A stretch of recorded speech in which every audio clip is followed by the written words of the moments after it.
설교 목적 진술, 설교 목적을 먼저 여러분에게 말씀드립니다. 오늘 설교 목적은 예수님을 따라간다고 그랬을 때 예수님을 따라간다는 것은 섬김이요 믿음이잖아요. 예수님을 섬기고 믿고자 했을 때 그것은 우리의 다짐과 결심과 결의만 가지고 되지 않는다는 것을 정확하게 하나님의 말씀의 관점으로 여러분에게 알게 만드는 데 설교 목적이 있습니다. 주님 바라봐야지라고 결심하는 건 아름다운 겁니다. 복된 겁니다. 은혜 한 축 한 편 받습니다. 그럼에도 불구하고 그 결심과 결의와 다짐이 곧 믿음을 가름하지는 않습니다. 그것이 곧 믿음이라고 이름하면 큰일 납니다. 여러분의 결심이 무엇을 토대로 한 결심이며 여러분의 결심이 무엇을 향한 결심인지를 속 깊숙한 곳에서부터 보기 전까지는 여러분의 결의와 결심과 다짐이 결코 믿음에 가깝지 않다는 것을 밝히 보게 만드는데 오늘 설교 목적이 있습니다. 믿음이라는 것은 결의만 가지고 결심만 가지고 되지 않습니다. 믿음이라는 것은 십자가에서 자기 부인이 없으면 절대 믿음이 성립할 수 없습니다. 많은 사람들이 믿음으로 구원을 받는다고 이야기해요. 틀림없는 사실이에요. 그리고 변할 수 없는 진리 맞습니다. 그런데 꼭 한 가지 살펴봐야 될 일은 그렇게 구원을 일으키는 믿음이 무엇인지, 그렇게 구원을 받게 만드는 그 믿음이 무엇인지 여실하게 살펴보지 아니하면 여러분의 믿음은 큰 낭패를 경험하게 될 겁니다. 오늘 말씀을 통해서 계속해서 한 6주간에 걸쳐서 동일한 말씀을 가지고 믿음에 대해서 살펴보려고 합니다. 구원을 일으키는 그 믿음이 실제 어떠한 모양새로 우리의 다짐과 결의와 결심으로 되어지지 아니하고 실제 구원을 일으키는 그 믿음이 어떠한 것인지 하나님의 마음의 관점으로 보려고 합니다. 그때 하나님의 그 마음이 여러분의 심령 가운데 깊이 열려지기를 주의 이름으로 축복합니다. 믿음으로 구원을 얻는데 그 구원을 일으키는 믿음, 그 믿음을 내가 가졌음에도 불구하고 왜 그렇게 믿기 전과 그리고 믿고 난 후가 나는 다른 것이 없을까? 라고 하는 생각은 꼭 해보셔야 됩니다. 내가 분명히 예수를 구주로 받아들이고 내가 예수를 믿기로 작정하고 예수를 믿었는데 왜 믿기 전과 후가 나는 다르지 않지? 감히 여러분에게 말씀드릴게요. 다르지 않다고 한다면 여러분의 믿음은 믿음이 아닐 수가 있습니다. 심각하게 그 믿음이 손상을 일으켰거나 아니면 아닌 믿음을 가지고 믿음으로 우겼거나 내가 십자가에서 죽기 전과 십자가에서 죽고 난 후 그것이 왜 다르지 않고 나는 똑같을까? 왜 예수 믿기 전에 이것이 있었으면 행복하고 이것이 있었으면 기쁠 것 같아 라고 얘기했던 그 기쁨의 근거들이 왜 예수 믿기 전과 후가 같은 걸까? 왜 예수 믿기 전에 이것이 있어야 꼭 나는 안정감을 누릴 수 있고 이것이 있어야만 내 가치가 높아 라고 얘기했던 그 지점과 내가 예수를 믿고 난 후도 똑같은 것을 공유하려고 애를 쓰는 걸까? 결코 그럴 수는 없는 거거든요. 같다라고 한다면 여러분의 믿음이 아마 믿음이 아닌 것을 붙들고 있거나 아니면 심각하게 손상을 받았거나 그럴 것입니다. 지난주에 동일한 말씀을 여러분에게 드렸어요. 누구든지 나를 따르려고 하거든 자기를 부인하고 자기 십자가를 지고 나를 따라야 할 것이니라 라고 했을 때 그 누구든지는 조건 없는 누구든지가 아니라 오히려 완벽한 조건을 가지고 있다. 누구든지 말할 것 없이 자기를 부인하고 자기 십자가를 지지 아니하면 결코 믿음은 성립하지 않는다라는 말씀이었습니다. 누구든지 남녀를 불문하고 나이에 상관없이 그 사람이 사회적으로 인정을 받든 안 받든 그 사람이 서양인이든 동양인이든 상관없이 누구든지. 예를 들어 볼게요. 우리 교회에 장관이 출석한다고 칩시다. 나란 일 하느라고 얼마나 바쁘겠어요. 신경 쓸 만한 일도 이만한 저만한 일이 없겠죠. 그런데 그 장관이 교회에 성실하게 출석합니다. 그리고 우리가 볼 때 참 사람이 근사하고 겸손하기까지 합니다. 그러면 참 멋지다고 얘기하고 믿음이 좋다라고 얘기합니다. 그러나 절대 믿음이 좋은 게 아닙니다. 예를 들어서 십자가에서 죽고 난 전후가 같다라고 한다면, 예수를 믿었다라고 하는 그 믿음의 전과 후가 같다라고 한다면, 아무리 장관이 여기 와서 예배 드리고 성실하게 종교 활동을 한다고 해서 결코 하나님의 사람이 될 수 없습니다. 여기에 재벌이 와서 예배 드린다고 칩시다. 우리의 천박한 의식 가운데 하나가 무엇인고니, 돈의 가치에 따라서 그 사람의 가치도 좀 올라지는 것처럼, 돈의 가치 정도에 따라서 그 사람의 가치도 있는 것처럼 여기는 천박한 그런 죄의 속성이 우리 가운데 있잖아요.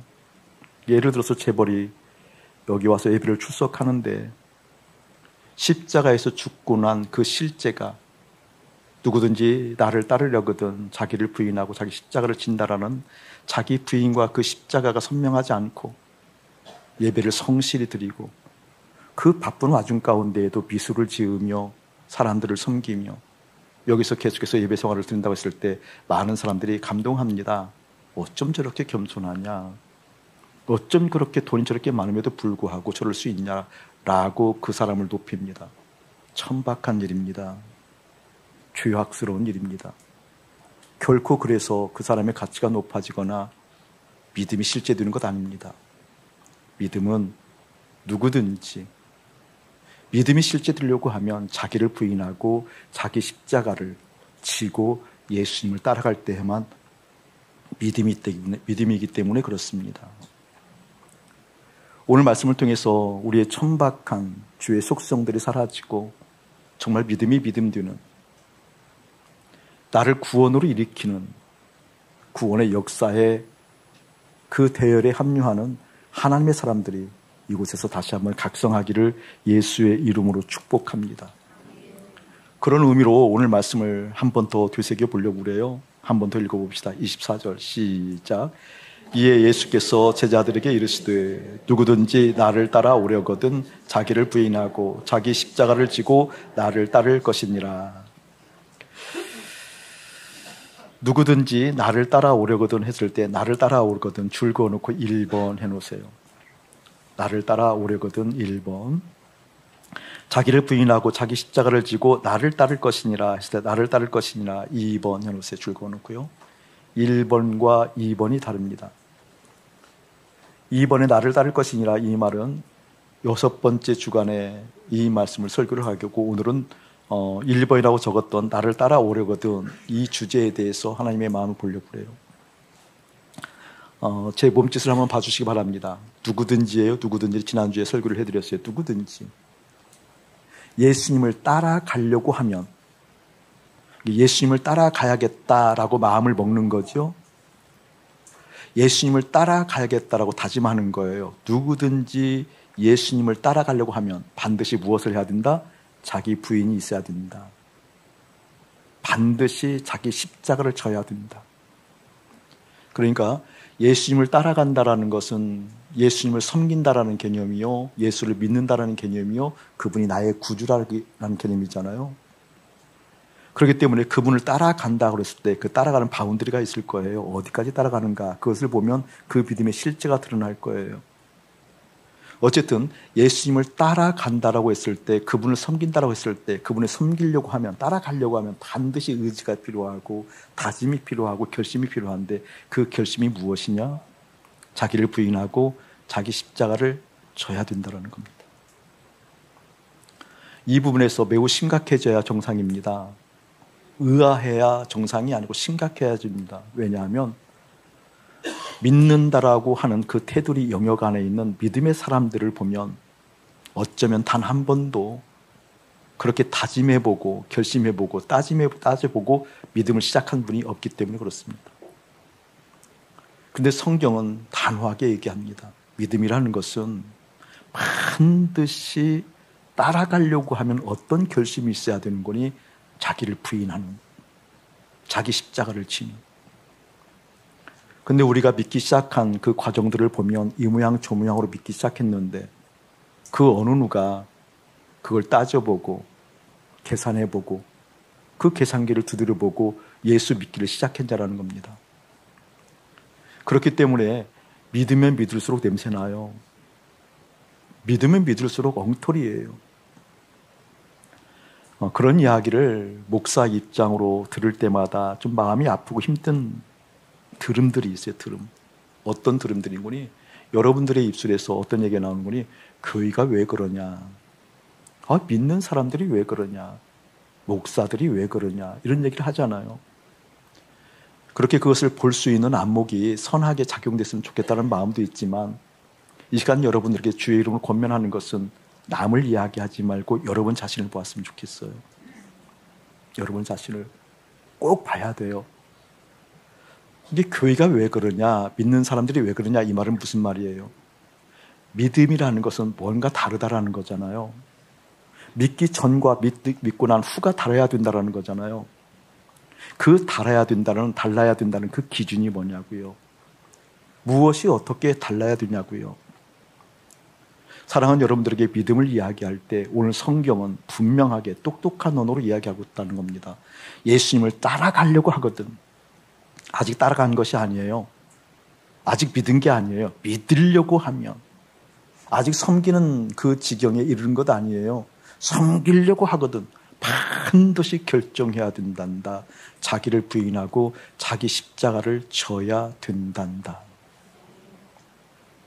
그런데 우리는 그걸 생각해보지 않고 예수를 믿는다고 얘기했기 때문에 그 믿음이 얼마나 냄새가 나고 얼마나 고약하고 십자가에 죽었다고 이야기하지만 죽음 전과 후가 다르지 않고 죽기 전에 이것이 있으면 기뻐라고 얘기했던 그 기쁨의 기준들이 똑같고 이것이 있어야 행복해라고 하기 때문에 믿기 전과 믿고 난 후가 그 행복을 위해서 달려가는 목표가 똑같다라고 한다면 과연 이게 믿음인 것일까? 아니요. 성경은 노라고 얘기한다는 겁니다. 한 번 더 다른 각도에서 생각해 봅시다. 예수님께서 이 상황을 굉장히 이상하게 여기고 있다는 거예요. 예수님이 이상하게 여긴다라고 말한다는 것이 아니라 예수님이 이상하게 여긴다라고 우리가 볼 수 있다는 거예요. 무슨 관점인 거니? 예수님께서 너희들이 나를 따라오려거든 이라고 말씀하시는 거 보니까 예수님께 따라 나서겠다라고 말한 사람들이 있었다는 거죠. 가깝게는 16장이니까 베드로가 있었고 제자들이 있었잖아요. 어디든지 가겠습니다. 죽으면 죽겠습니다. 예수님을 따라가겠다라고 작정한 사람들이 많이 있었다라는 거예요. 그런데 그때 예수님께서 하신 말씀이잖아요. 웃기다라는 거예요. 진실이냐고 묻고 있다라는 거예요. 그 진실이 여러 가지 진실 속에 하나면 안 된다라고 얘기하고 있는 거잖아요. 우리가 부자 청년을 공부하게 되어지면서 마태복음 19장 공부하게 되어지면서 하나님께서 우리 가운데 보여주신 그 참 귀한 메시지가 있었잖아요. 부자 청년은 재물에도 진심이었지만 영생도 진심이었다니까요. 예수 믿고 싶은 것이 진심이었어요. 그런데 그가 사회적으로도 안전망을 구축한 재물도 진심이었어요. 근데 결국은 어디로 엎어지죠? 재물로 엎어진다니까요. 믿음은 진심 가지고 논하는 게 아닙니다. 믿음은 전심 가지고 논하는 겁니다. 아멘. 사람에 대해서 진심이 있어요. 예수님에 대해서 진심이 없는 게 아니에요. 근데 결국 엎어지는 쪽은 어디예요? 여러분이 무엇을 원하는가에 따라서 달라진다 그 말입니다. 예수님께서 볼 때 이상했어요. 그래서 묻는 거예요. 나를 따라오려거든이라고 예수님께서 심주어 우리 가운데 말씀해 주신 거예요. 너희들이 정말 나를 따라오기를 원하느냐? 그것은 나를 따라오기를 원하는 마음이 무엇인지 근본적으로 살펴보지 아니하면 no, 들 수 없단다. 너희들이 나를 따르기를 원하는 것은 너희들의 원함 때문에 그렇지 않느냐? 너희들의 필요 때문에 그렇지 않느냐? 너희들의 무엇인가 이루고자 하는 목적이 있어서 그것 때문에 그렇지 않느냐라고 묻고 있다는 사실입니다. 자, 이 부분을 다른 각도에서 또 한번 얘기를 해볼게요. 우리 편에서도 보면 예수님께서 말씀하신 그 예수님의 말씀이 정상으로 들리는가 비정상으로 들리는가 먼저 사고해야 되거든요. 예수님께서 따라오려거든 자기를 부인하고 자기 십자가를 지래요. 따라오라고 얘기해요. 그러면서 나를 따라오너라 따라오너라 따르라고 말씀하시는 그 주님께서 뭐라고 자기 자아, 자기 정체성을 드러내고 있죠. 그 예수님께서 십자가의 죽음을 드러내고 있어요. 이 당시 십자가는 무엇이었습니까? 저주의 틀거리 아니었습니까? 아니, 따라오라고 해놓고는 그리고 나서 무엇을 얘기해요? 우리가 원하는 상상하는 그러한 핑크빛 비전을 얘기하는 것이 아니라 죽음을 얘기한다고요. 그것도 그냥 죽음이 아니에요. 저주의 틀거리 안에서 죽는 죽음을 얘기하죠. 십자가, 저주의 틀거리 안에서. 여러분, 이것은 우리를 모욕하는 거죠. 이처럼 큰 배반이 어디 있고 배신이 어디 있어요. 따라오라고 그래놓고는 십자가에 죽는다 이렇게 얘기하면 이처럼 무책임한 얘기가 어디 있냐고요. 여러분 납득이 되세요?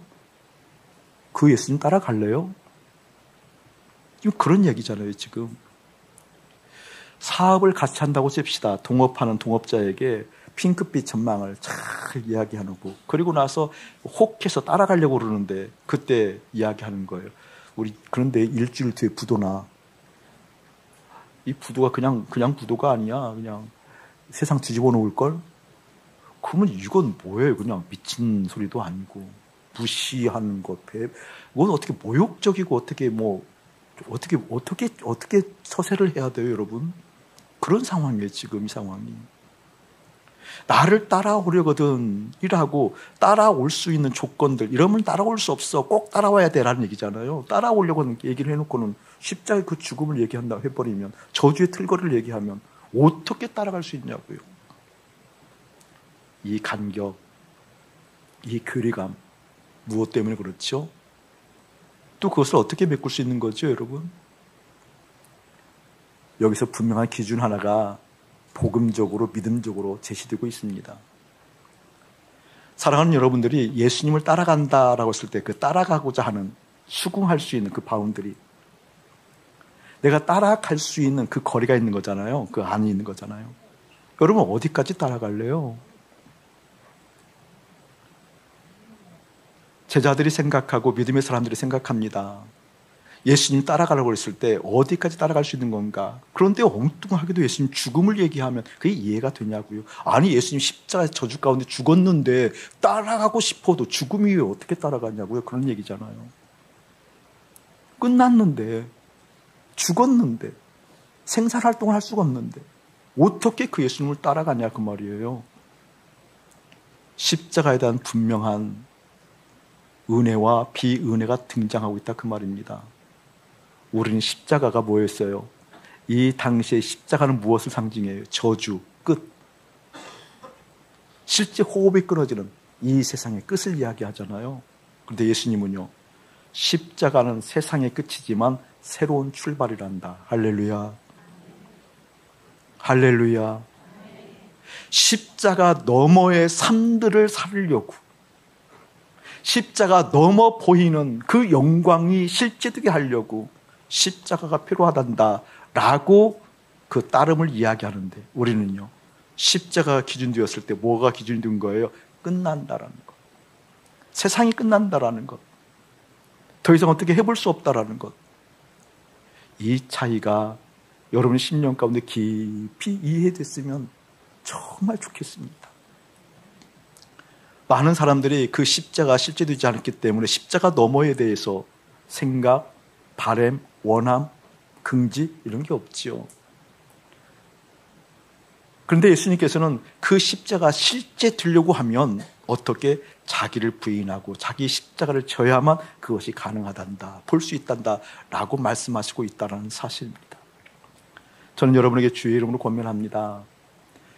그렇게 예수님을 따라가려고 믿으려고 예수님을 섬기려고 하면 그 자기 부인과 자기 십자가가 없는 상태에서 종교생활 열심히 해봤자 아무 소용이 없다는 겁니다. 마더 테레사 수녀를 볼까요? 슈바이처 박사는 어떤가요? 간디는 어떻던가요?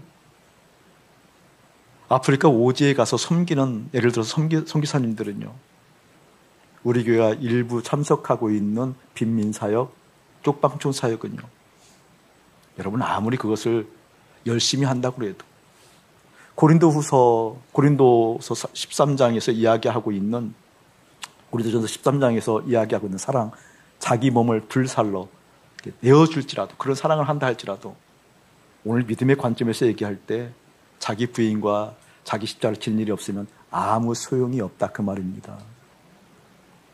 아멘. 여러분의 종교적 활동을 아무리 그럴싸하게 열심히 하고 하나님을 향해서 온 마음을 다 드리는 것 같아도, 누가 보아도 정말 믿음의 사람이야 라고 박수를 치고 박수를 받을 만한 상황이라 할지라도, 오늘 말씀에 근거하면 자기를 부인하고 자기 십자가를 진 것이 실제되지 아니하면 아무 의미도 없단다, 그런 뜻입니다.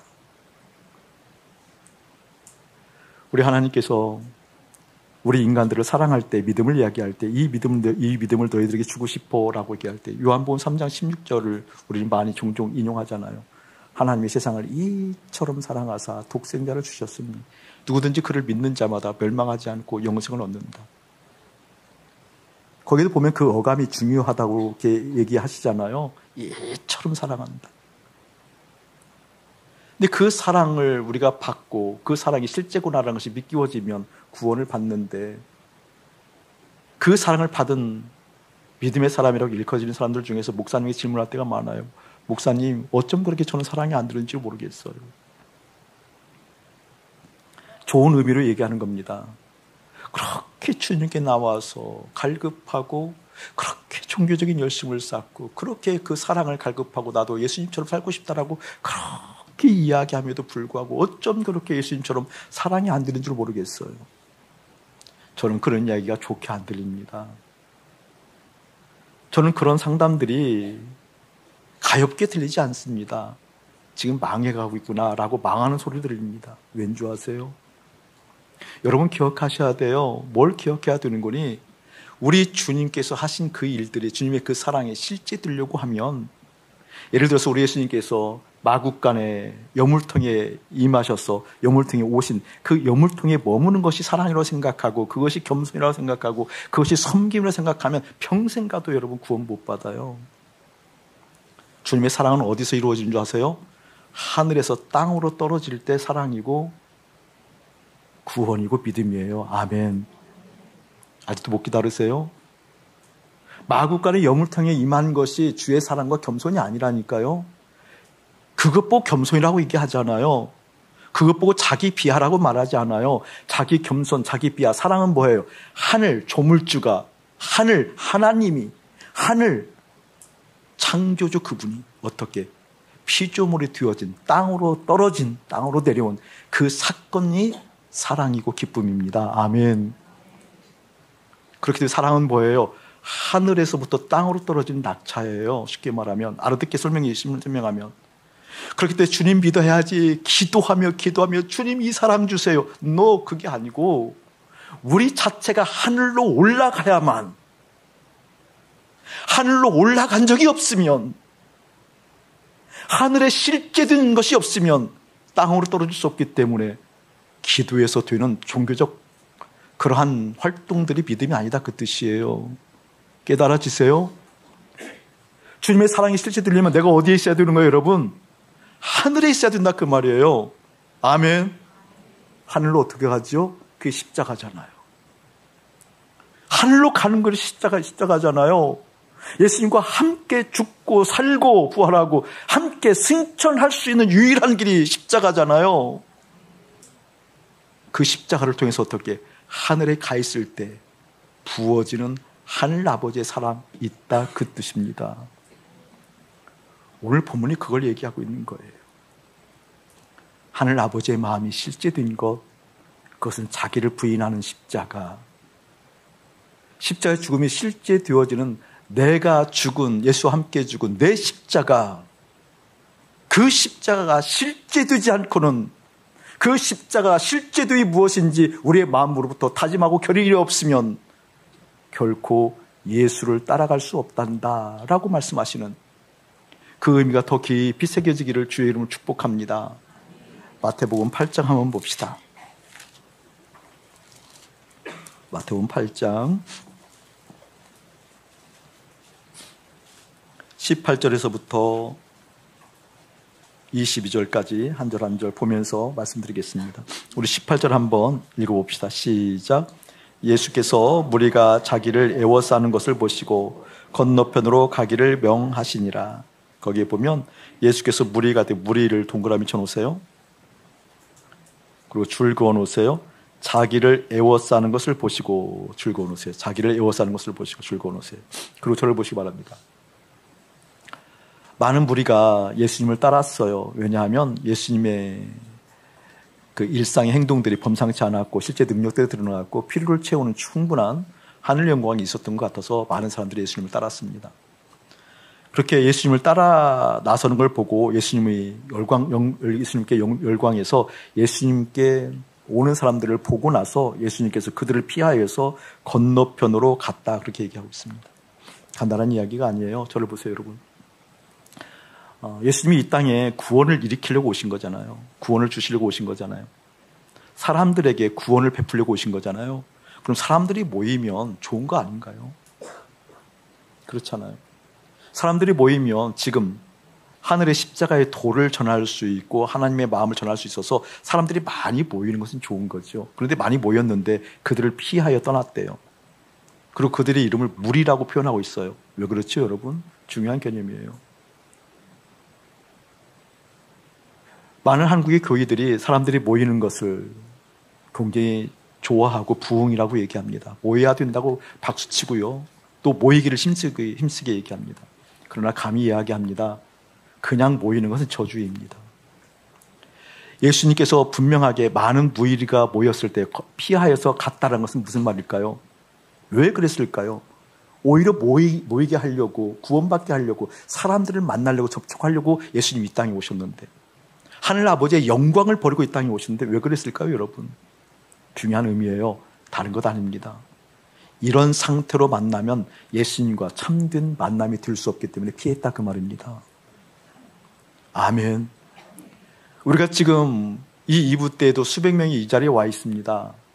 이 자리에 와 있지만 무리의 근성, 무리의 속성을 가지고 이 자리에 오면 절대 예수님 만날 수 없다라는 겁니다. 그 의미를 깊이 더 설명을 해볼게요. 19절에 한번 읽어봅시다. 시작. 한 서기관이 나와 예수께 아뢰되 선생님이여 어디로 가시든지 저는 따르리이다. 거기도 서기관 동그라미 치고요. 동그라미 치고 나와 예수께 아뢰되 선생님이여 어디로 가시든지 줄 그어놓으세요. 어디로 가시든지 저는 따르리이다. 어디로 가시든지. 저를 한번 보실래요? 서기관이 예수님께 나와서 묻는 거예요. 그리고 이야기하는 거예요. 그리고 결심을 드러내는 거예요. 어디로 가시든지 난 따라가겠다. 여러분 이러한 믿음 대단한 믿음 아니에요? 그렇죠 여러분? 어디로 가시든지. 여러분 어디로 가시든지 주님 따라간다는 고백해봤어요? 악을 골짝 빈들이라도 이런 식으로 한번 얘기해본 거예요 여러분? 근데 서기관이 그렇게 얘기하는 거잖아요. 어디로 가시든지 나는 따라가겠습니다 라고 얘기하는데 그에 대한 대답이 우리가 생각하는 그 대답이 아니에요. 예수님께서 이렇게 대답하시죠. 20절 한번 합독합시다. 시작.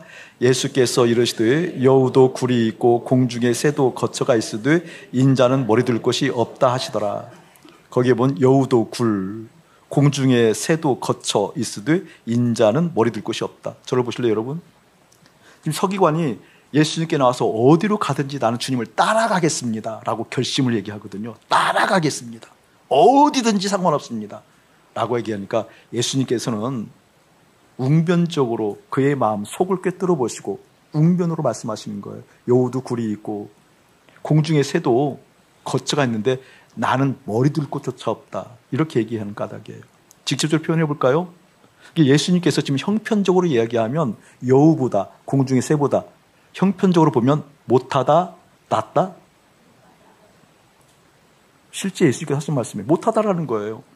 어떤 얘기를 하고 어디든지 따라가겠다라고 하는 그 얘기에 격려를 해주시든지 자세히 설명을 해주시든지 잘했다고 칭찬해 주시든지 그게 아니고 오히려 뭐예요? 나는 여우보다 공중의 새보다 못한다라고 얘기한다는 그 의미가 어떤 의미냐고요, 여러분. 깨달아지세요, 여러분. 지금 서기관의 마음을 꿰뚫어 본 거예요. 여러분, 서기관이라고 한다면 바리새인 중에서도 엘리트 그룹이에요. 그냥 바리새인 그룹이 아니에요. 누구나 존경을 받는 그런 그룹이 서기관 그룹이에요.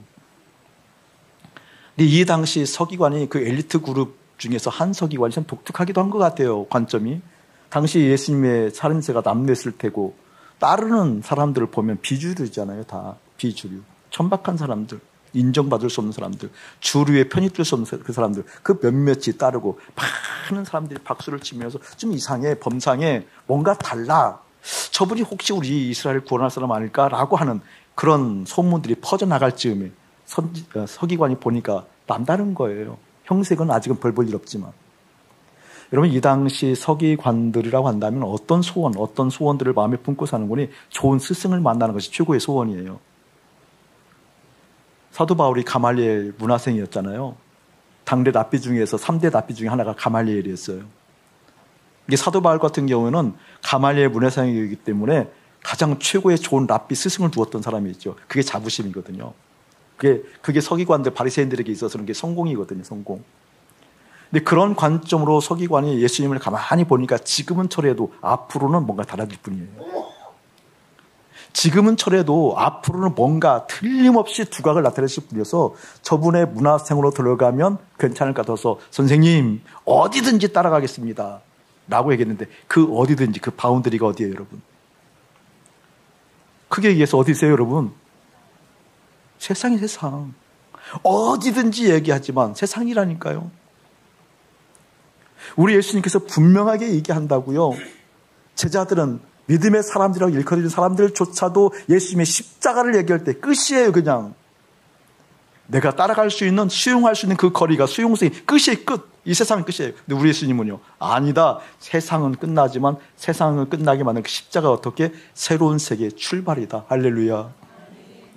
그걸 보고 우리 예수님 말씀하는 거예요.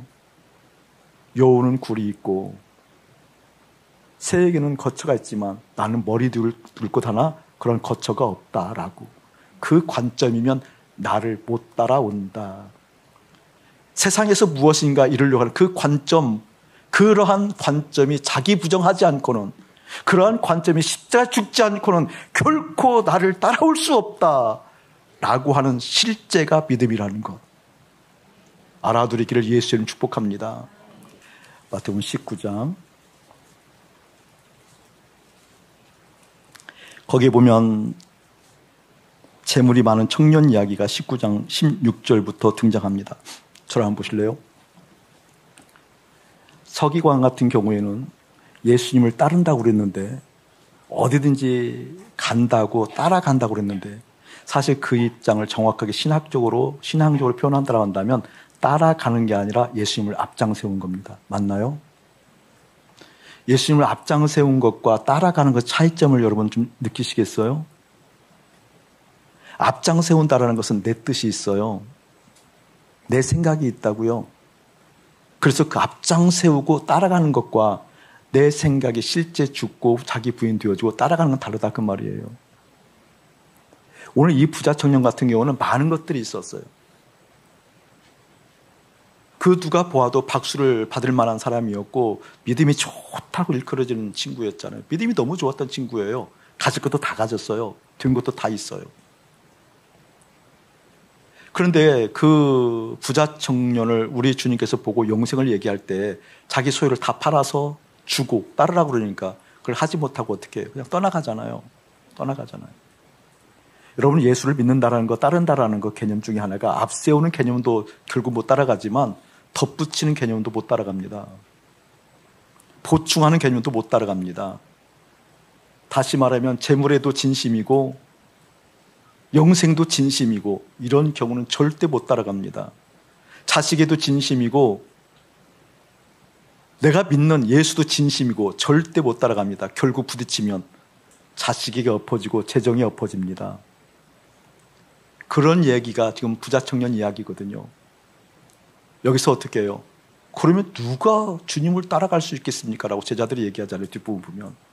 아니, 예수님 이런 정도 상황 되어지면 어떻게 주님을 따라갈 수 있겠습니까? 낙타가 바늘귀에 들어가는 것보다 더 어렵지 않습니까? 그런 얘기를 하잖아요. 우리 주님 뭐라고 말씀하셔요?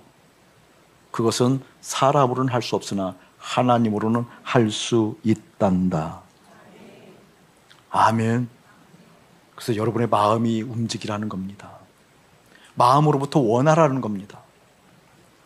그 마음이 움직일 때 믿음의 실제가 되니 그 마음이 실제 그렇게 되기를, 그렇게 하나님께서 역사하시고 만지시는 것을 내가 경험하기를 원한다라고 마음으로부터 원하라는 겁니다. 지난 주간에 한 목사님이 찾아오셔서 목사님 점심 함께 해요. 그래서 점심을 함께 했는데 뜻밖의 귀한 간증을 저에게 해주시고 가셨어요. 12월 마지막 주 설교를, 저희 교회 설교를 들었던 것 같아요. 충격이었대요. 그래서 이 목사님이 그 충격을 받고 나서 목사님 식사라도 대접해야지라고 해서 이제 온 거예요. 그래서 갈비탕을 먹으면서 얘기했는데 무엇이 그렇게 충격이었습니까? 그러니까 그분도 십자가의 복음을 이야기하시는 분이었고 십자가 복음 아니면 안 된다라고 달려가는 분이었고, 그리고 코끝에 호흡이 멈추어서 이제 우리가 죽음을 맞이했을 때 그 의식이 너무 중요하다는 걸 알고 나중에 예수님께서 재림하실 때 그 의식대로 깨어난다는 것도 알고, 근데 너무 자기가 놀랬다라는 거예요. 뭘 이렇게 놀랬냐고 물어보니까 하루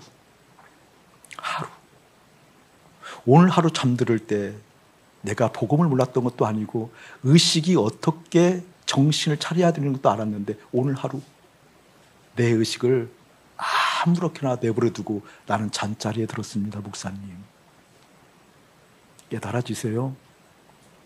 잠자리에 들을 때 내 의식을 아무렇게 내버려 두고 나는 잠자리에 들었어요. 알고 보니까 내 믿음은 허상이었어요. 정신이 번쩍 났어요. 목사님, 저는 여러분들에게 주의 이름을 권면하거든요. 오늘 하루 여러분의 마음 가운데 무엇을 원하시는가 봐야 돼요. 마음이 움직이는 게 믿음이니까요. 하나님, 이 마음이 주님 계신 거 선명해야 돼요. 다른 것은 노력하지 않아도 내 마음에 그대로 쑥 두르지만 우리 주님은 노력해서 안 되니 그럼 어떻게 해요? 십자가에서 예수님과 함께 죽을 때만 가능하니 내가 십자가에서 죽었습니다. 그것이 현실되기를 원합니다. 그것이 실제되기 원합니다. 라는 것들이 날마다 이루어짐으로 주님을 따라가는 그 실제가 여러분의 삶 가운데 밝게 보이기를 예수님의 이름으로 축복합니다. 좀 표현하기가 조심스러운데요. 십자가의 죽음이 실제되고 그 실제된 싸움이 깊어지면 어떤 싸움이 길게 때론 지루하리만큼 영적 경쟁이 시작되는군요. 여러분의 의식이에요. 의식. 그러니까 뭐 컴퓨터를 많이 한다, 유튜브를 많이 한다, 성적인 유혹에 빠졌다, 뭐 돈에 대한 욕심이 많다, 그런 정도를 이야기하는 게 아니라 의식에 대한 괴로움이 지루하리만큼 심각한 영적 싸움을 하게 돼요. 내 생각 의식에 무엇이 남아있는지, 내 생각 의식에 왜 주님이 남아있을 수 없는 건지, 그 의식에 대한 중요도가 여러분의 마음 가운데 깊이 들어와요. 그래서 항상 내 마음의 의식에 주님이 있기를 원합니다. 이 싸움이 깊이 이루어지거든요. 그 싸움, 십자가에서 죽음을 경험한 사람들은 누구든지 하는 겁니다. 그 시작이 여러분에게 열리기를 주님을 축복합니다. 잠들 때 허튼 거 보고 주무시지 말고 주님의 말씀을 새기고서 꿈속에서라도 주님 만나기를 원한다고. 아침에 눈을 떴을 때 창조주 그 하나님이 나를 품에 감싸 안고 일어서는 걸 보기 원한다고.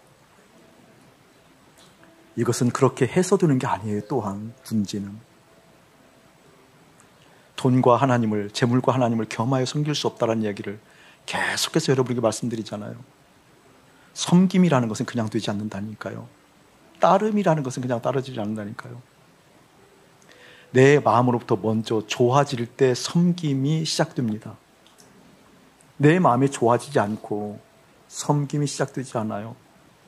좋고 또 좋았을 때, 더 이상 어떻게 좋은 것을 표현할 수 없을 때, 그때 섬김이라고 이야기하는 거거든요. 여러분, 내 마음이 좋아지기 시작하면 거기서 끝나나요? 거기서 결코 섬김이 이루어지지 않아요. 욕구하는 것이 있어요. 욕구. 강하게 욕구하는 것. 이 강한 욕구가 있을 때, 그 강한 것이 절정에 이르면 어떻게 될까요, 여러분? 그것을 이루려고 주체적으로 노력합니다. 섬김이라는 것은 반드시 그 계통을 따라가게 되어 있어요. 주체적으로 노력해요. 주체적으로 마음 쓰고요. 신경 쓰고요. 우리 예수님께서 그렇게 재물, 돈을 얘기하면서 하나님과 겸하여 섬길 수 없다. 하나님도 똑같아요. 섬긴다 그랬을 때 좋아하는 것이 없으면 결코 하나님을 섬길 수 없어요. 그런데 여러분들은요, 좋아하는 어떤 것을 이루려고 하나님을 갖다 쓸지는 모르지만 하나님을 좋아하고 있냐고요. 하나님을 욕구하고 있냐고요. 돈을 벌려고 욕구하는 것처럼 하나님을 벌려고 욕구하냐고요. 돈을 벌려고 주체적으로 노력하잖아요. 직장생활하고 사업하고 아끼고 전략하고 투자하고 그러잖아요. 주체적으로. 하나님을 벌려고 그렇게 하냐고요. 이미 그것도 안 되거든요. 그런데 그렇게 한다고 해서 하나님이 섬겨지는 게 아니라니까요. 하나님 섬기는 것은요, 한 가지가 반드시 필요 충분 조건으로 있어야 돼요. 십자가. 아멘. 십자가에 죽었을 때에만 좋아져요. 욕구해요. 그 얘기를 하는 거거든요, 지금. 나를 따르려거든, 누구든지 나를 따르려거든 자기를 부인하고 자기 십자가를 지고, 그 얘기거든요. 그 십자가의 죽음이 실제됐을 때 우리의 의식이 하나님께 가 있는 것과 그렇지 않은 것이 분별되기 시작해요. 놀래기 시작해요. 십자가에 죽은 내가, 세상에 대해서 죽은 내가, 하나님에 대해서만 살려고 하는 내가 어떻게 다른 것을 의식하고 있지? 라고 책망과 격려와 위로와 돌이킴이 내 영혼으로부터 일어나 주님을 따라가는 결심이 실제되는 지경에 이른다, 그 말입니다. 그 십자가의 죽음이 실제되는 한 주간 되기를 예수님의 이름으로 축복합니다. 이제는 우리 주 예수 그리스도의 은혜와 우리 아버지 하나님의 극진하신 사랑하심과 성령 하나님의 감화감동 교통하심이 나를 따라오려거든 그것은 결심의 문제라기보다는 실제 문제란다 라고 말씀하시면서 자기 부인과 자기 십자가를 소원케 하시는 그 은혜를 받드는 하나님의 사람들에게 이대로부터 영원무궁토록 함께 할지어다. 아멘.